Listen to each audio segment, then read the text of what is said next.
Hey guys, तो आज हम पढ़ने वाले हैं रदरफोर्ड के न्यूक्लियर मॉडल ऑफ एटम के बारे में।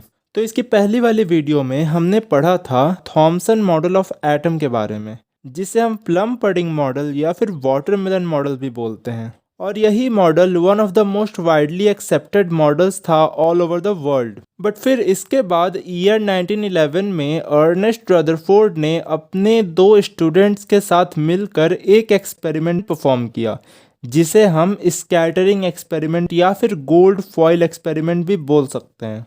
तो ये जो एक्सपेरिमेंट है ये कुछ इस टाइप का दिखता है। तो अब आप देख सकते हैं कि इसमें ये जो बॉक्स है ये एक अल्फ़ा पार्टिकल का सोर्स है, जिसमें से अल्फ़ा पार्टिकल बाहर आएंगे। और यहाँ पर बीच में ये एक 100 mm थिकनेस वाला गोल्ड फॉइल है और इसके अराउंड एक फ्लोरेसेंट स्क्रीन लगी है। तो अब इसके बाद देख लेते हैं कि एक्सपेरिमेंट कैसे हुआ। तो अब रदरफोर्ड ने क्या किया कि इस अल्फ़ा पार्टिकल के सोर्स से अल्फ़ा पार्टिकल्स को एमिट कराया और उन्हें इस गोल्ड फॉइल पे हिट कराया। तो ये करने के बाद उन्होंने सोचा कि इसका जो रिज़ल्ट आएगा वो होगा कि ऑलमोस्ट सारे अल्फ़ा पार्टिकल्स इस गोल्ड फॉइल के एटम्स में इवनली स्प्रेड होकर डायरेक्टली पास हो जाएंगे बिना किसी डिफ्लेक्शन के।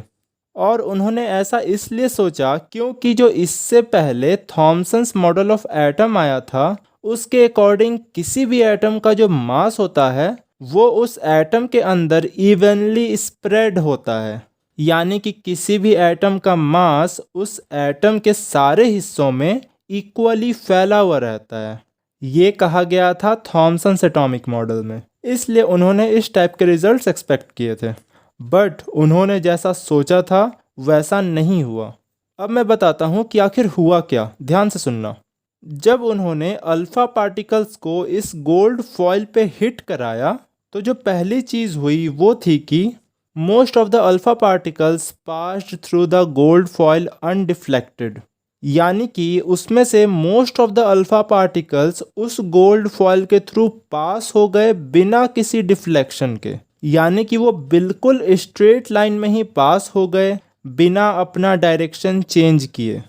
फिर जो सेकंड चीज़ हुई वो थी कि a small friction of alpha particles was deflected by small angles, यानी कि वो जो अल्फ़ा पार्टिकल्स का बीम था वो जब गोल्ड फॉइल से टकराया तो उसका एक छोटा भाग कुछ छोटे मोटे एंगल से डिफ्लेक्ट हुआ। और फिर जो थर्ड चीज़ ऑब्जर्व की गई वो थी कि a very few alpha particles, approx 1 in 20,000, bounced back, which are deflected by nearly 180 degree, यानी कि उनमें कुछ पार्टिकल्स ऐसे भी थे जो कि अप्रॉक्स 180 डिग्री से डिफ्लेक्ट होकर वापस आ गए थे, यानी कि वो सीधा सीधा बाउंस बैक हो गए थे। तो इन सारी चीज़ों को उन्होंने और अच्छे से ऑब्जर्व किया और इन्हीं ऑब्जर्वेशंस के बेसिस पे उन्होंने कुछ पोस्टुलेट्स दिए। तो उन पोस्टुलेट्स को हम नेक्स्ट वीडियो में डिस्कस करते हैं। तो नेक्स्ट वीडियो देखने के लिए आप यहाँ क्लिक कर सकते हैं।